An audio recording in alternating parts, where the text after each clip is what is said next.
Alright, so I decided to go with MSD, and I'm not usually like a brand whore, but it turns out that in this case it really was the best pick. It was only about $63, including shipping, to have all this stuff sent to me. So I got a straight boot here. Comes up 8.5mm superconductor. I got a 6-foot section cut to fit, and then these little tabs are from eBay. They're just designed to hold it in place, to suspend it over the valve cover, and then back down, of course, to the coils. And again, boots on the end, and these are boots that are for LS1 style coils. So you can't just use ordinary distributor boots. So let's go back to the garage and I'll show you how to make a couple of these. So materials. You're going to need, obviously the parts for your spark plug wire. You've got the wire itself. I bought a 6-foot section. This is, I forget what the part number is, but it's an MSD. You can find it pretty easily. It's 8.5mm superconductor. It should be pretty easy to find, but since I have a 4-cylinder car, 6 feet of it made sense. You also have to obviously consider how much length per spark plug on average you'll need. So just figure that out. It's not too hard. The next part, well, there were 2 in each of these, but I already made one, so it's going to be 1 in each. And I have 2 more of these inside, so this is about half of it. This is enough to do 1 more wire.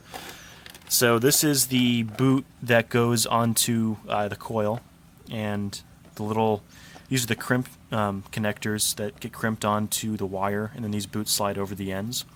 Likewise with this. This is a double crimp connector, which I'm going to go into when the time comes. Besides that, you're going to need, I would just recommend having around just for prying and stuff like that. It's just, flathead. You're going to need some needle nose pliers, a really sharp razor. As you can see, I went through a couple just to get one that was sharp enough, and I eventually landed on this one. Make sure you get a sharp razor. You're going to be chasing your tail later with getting off the sheath if you don't. You're going to need a crimp tool, and this is just one. I'll put the part number in the description, but it's just an MSD. You put it in the vise, and it just crimps the tabs around the wire. And lastly is some silicone lubricant. Now, when I first watched the videos online from like MSD and all that, I was thinking to myself, I'll just skip that. I'm not going to buy another thing. I'm just going to stick to the minimum. But it turns out the stuff is really, really almost necessary. In fact, it was still the worst part of the job to get these boots over the ends, even with the lubricant. It was just, I couldn't imagine doing it without it. It would probably ruin yank the crimps off of it or something. So definitely, you can get this anywhere. This is from like a pool supply store, so there's really no excuse. It's cheap. So that's materials.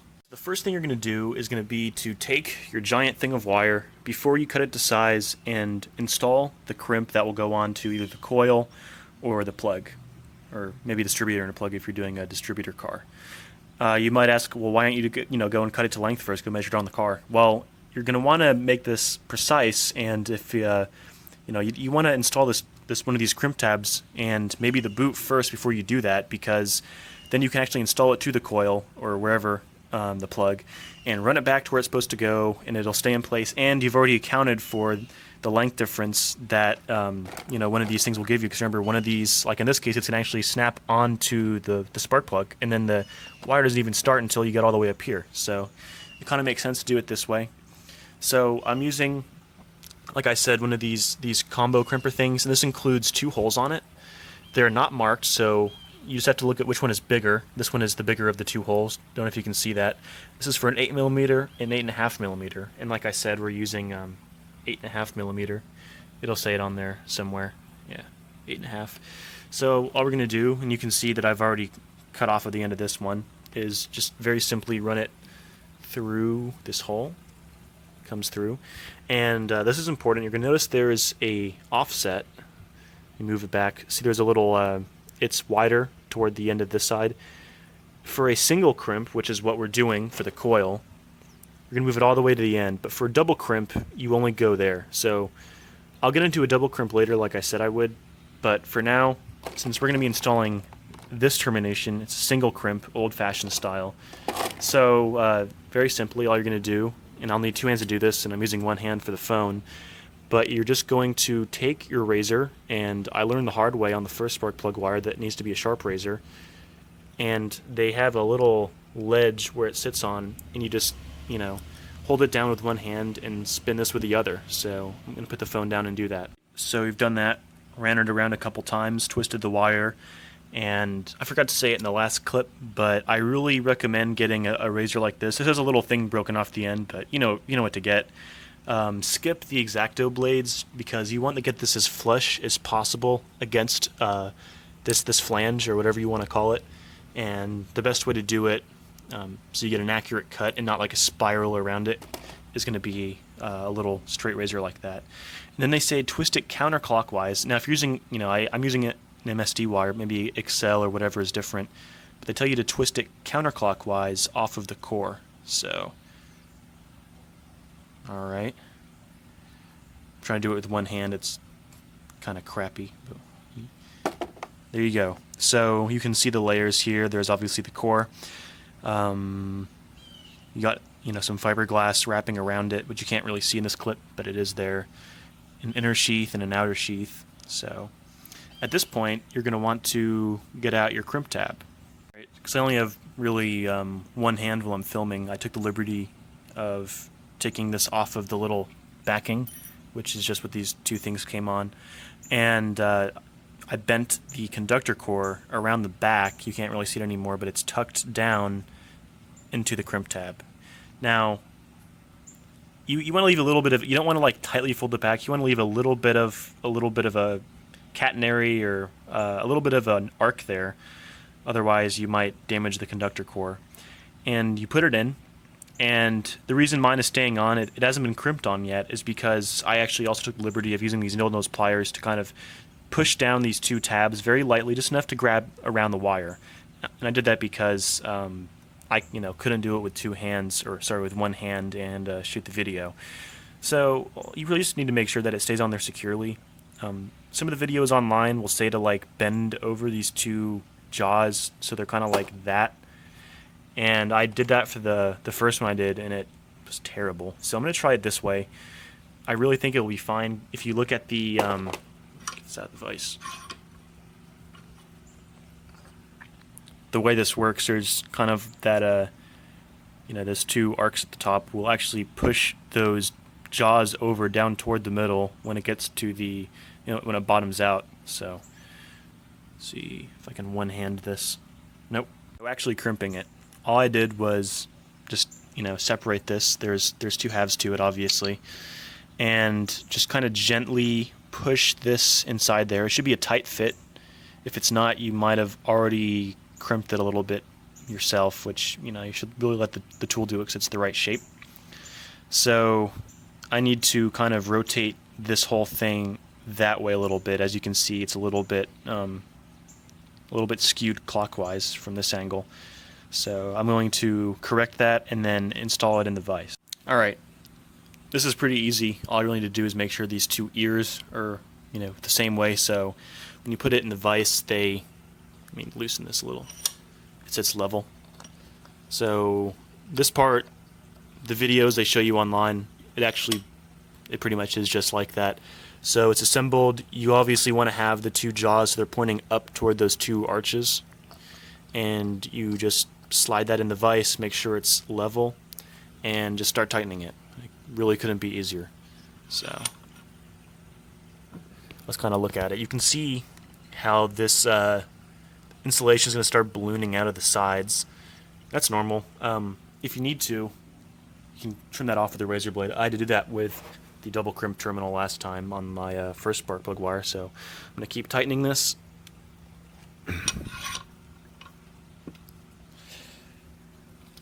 See, this isn't bolted down, so it's kind of weird. But you can see how it's pretty much almost bottomed out, maybe another like quarter turn. Put the phone down really quick. Alright. Hello. Okay, there we go. So let me take this out of the vise. Comes out, and you can see insulation's ballooned out. That's alright though, we can fix that. Disassemble the crimper tool. It's not a one-handed job. Alright. Done. Man. Alright, so let's take it out of the, this is the female die. Let's go.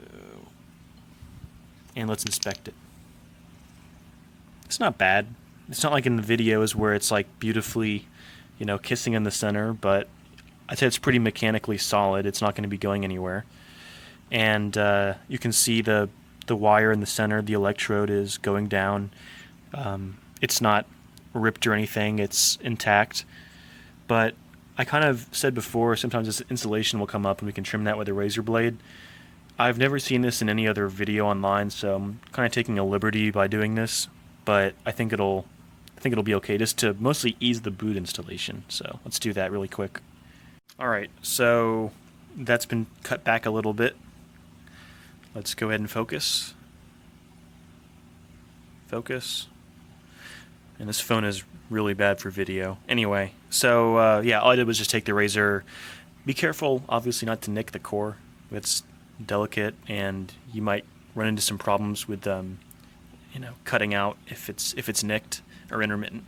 So now at this point, obviously, we're going to install the boot. Now, a lot of people will say install the boot first and like have it pushed back up here, so at the very end, all you have to do is slide it down.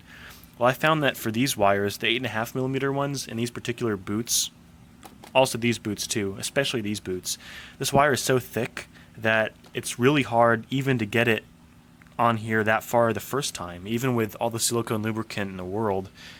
So I found it easiest just to install it like this, you know, lather this up, put enough silicone lubricant on that to ease the insertion. I don't know how to say that without sounding dirty.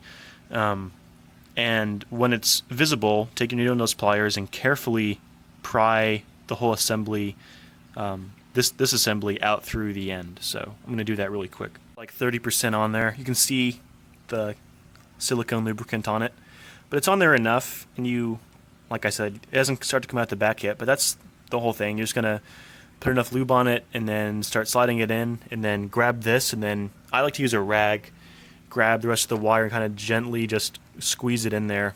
It's kind of something you have to do by feel. So that's really all there is to it.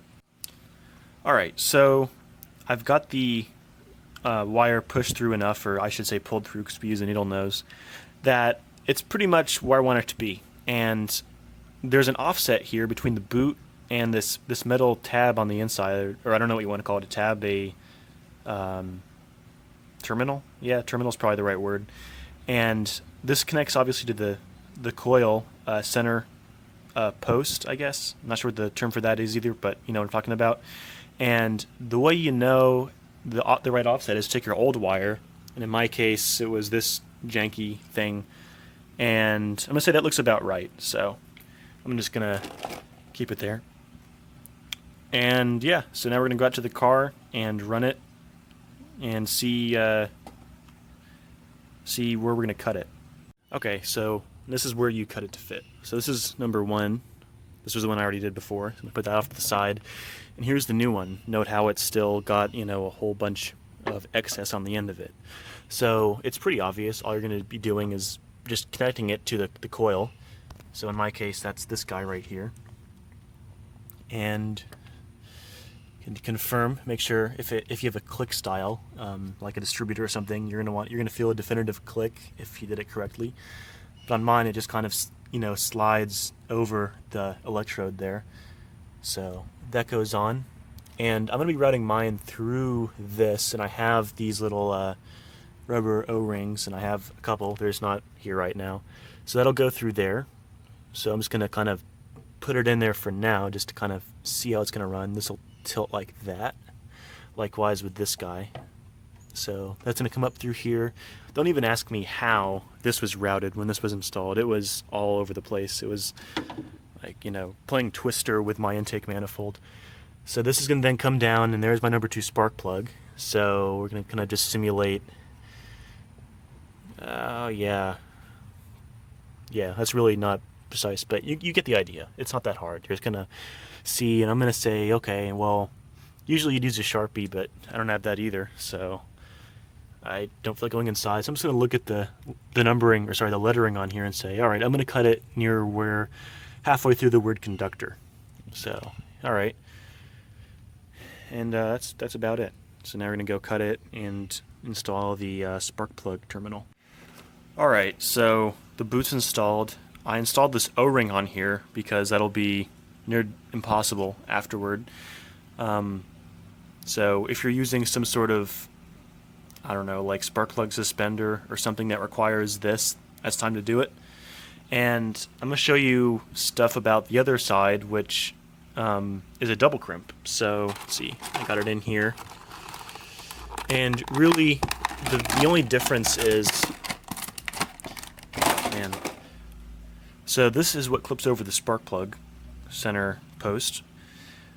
This back crimp is a lot like the one from before. It just folds over and grabs the insulation to give you a good mechanical joint between the two.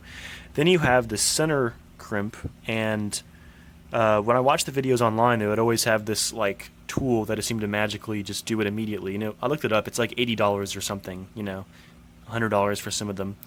So I'm gonna show you how to do it with just needle nose pliers because I think it's ridiculous. And yeah, so I mentioned earlier in this video that on this little crimper stripper thing, there's an offset, and I kind of quickly said that for a double crimp you cut it at a different place, and so I'm going to just kind of rehash that. So just as usual, you would butt it up. Normally you'd go like that and you'd put your razor blade in there, but this time you're going to go back to just that that area right there. And you would think with a double crimp it would need to be longer, but it's actually not so, because you're not folding it around the back, you're letting it go straight forward. So I'm going to do the same thing as before. I'm going to probably just, since you already know kind of how to do this part and crimp the back tab, I'm going to go ahead and do that really quickly. Will it focus? No? Please? Please? There. Okay. I said please.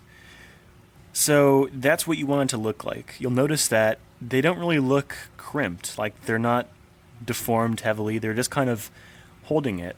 And you'll see how there's those two tabs on there, and they kind of flare toward the center and then kind of curl back out toward the sides.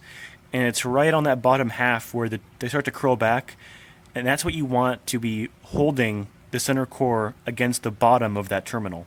So that makes a strong electrical connection. So this upper crimp is going to serve to mechanically hold the terminal to the insulation, and the second set is going to electrically complete the circuit between your spark plug electrode, which is a ground, and the coil, which is providing something like 150,000 volts if it's working correctly. So make sure that you don't, just do this shoddily. It needs to be done, like I said, there's always going to, they'll try and sell you like an $80 tool. Well, all you got to do is use needle nose pliers and just pull them toward the center. Don't worry about pushing them down, just pull them toward the center. And because they're rotating around the bottom, they'll kind of tend to pull in and down a little bit, which is what you want. And if you need to, I use that little screwdriver. You can use whatever, like a, popsicle stick or something, or, just hold it down, something thin. Hold it down while you crimp it so that you get, the center core where it needs to be. I also just realized that I say, a lot when I'm making videos like this, so just mentally discard it whenever I say that. Sorry. Last thing I want to talk about is I went back and ripped off some of this insulation with a razor, so it's relatively flush now. So I found that had to be done more so with these double crimp connectors for whatever reason. I think just the geometry of them. And yeah, it crimps it pretty tight. It's kind of coming out the sides, which I thought was kind of cool. Lets you know that it's really bearing down on it. So that aside, we're going to just put the boot on, and that's pretty much all that's left for this wire. Okay, so the boot is installed. Same thing as before, the other boot, just you might need to use needle nose pliers. I definitely did. So what you see here is a multimeter hooked up to it, and we're measuring the resistance of the wire to see, where the connection is good and solid electrically. So this is 51.4 ohms, and you need to look at the specification for the wire you're using. I happen to know these wires are advertised as around 50 ohms per foot, and that makes sense. That's about a foot. I just want to, what you want to look for is stuff like if it's kilo ohms of resistance. That's not good. It should be about 50 to, I don't know, like 70 ohms a foot, depending on the manufacturer. But this is MSD. They advertise it such as 50. In reality, I think it's a little bit less per foot. They just say 50 to be conservative. But make sure you use a nice multimeter, not a hard-to-read one, because if you're off by an order of magnitude and you go to install it in your car, you'll be chasing your tail. So, yeah, with that aside, I think the last thing to do is just to install it and make sure it fits as measured. And, yeah, I think we're good to go. Okay, so I just test fit them. I was making sure that the hood closed, which it does. It's been raining all day, so there's leaves and stuff everywhere. But yeah, it's really obvious which two are the ones that we just made. And there they are. These were a couple dollars on eBay. You could find them pretty simply. That's what the two O-rings were for. These just both come around and they snap securely onto each spark plug. You can see just like the stock wires do. So that just really nicely just, see if you can hear it. There. So you know it's installed. And yeah, really nice boots. I like the gray and black and red. So if you couldn't tell, I've gone a little bit overboard with painting things, but hopefully not too much. So there you go. It's really, really appreciable when put right next to what was on here before. Just a disgrace. I say that, and it was like completely my idea to put these in. But they ran the car fine. But these are really the wires that belong in this engine bay, and very professional looking, neat, and pretty easy to do. And that's why I wanted to make this video because I think there's a fair number of people out there, especially those of us who have aftermarket ignition solutions or custom or whatever, and you just can't find spark plug wires that have the right boots and terminations and that are the right length. And if you do, sometimes you have to order like a set of 8 or whatever it is. So hopefully this helps someone, and I'm going to go do the other two and take the car for a long drive and report back. Thanks. Sorry for the terrible lighting conditions. It's a really weird sun angle right now. But I wanted to talk about testing your new spark plug wires once you have them in the car. So I'm running a Mega Squirt, and so I'm able to, just from software, trigger the spark to test it. So if you don't have a, standalone or some sort of other way to do this, you can always just, test spark the old-fashioned way. But you basically just want to make sure that your spark plug is sparking as it should. Because, we tested it with a multimeter, but sometimes there's other problems, like with the terminals or getting a solid, grasp on the spark plug electrode. So anyway, right now I have it pulsing channel B, which is my 2 and 3. These are in wasted sparks, so we should expect a nice spark from, that's 2, and then 3 is up here. So it'll spark more, or it'll have a fatter spark when the car is running. Right now it's running off of battery power, and this battery hasn't been used in like a week, so that's good. And I already tested coil channel A, and those work great too. So I'm going to go ahead, take these old spark plugs off, put them on my actual spark plugs which are installed, and start the car. All right, and here's the engine running happily. Nice and smooth.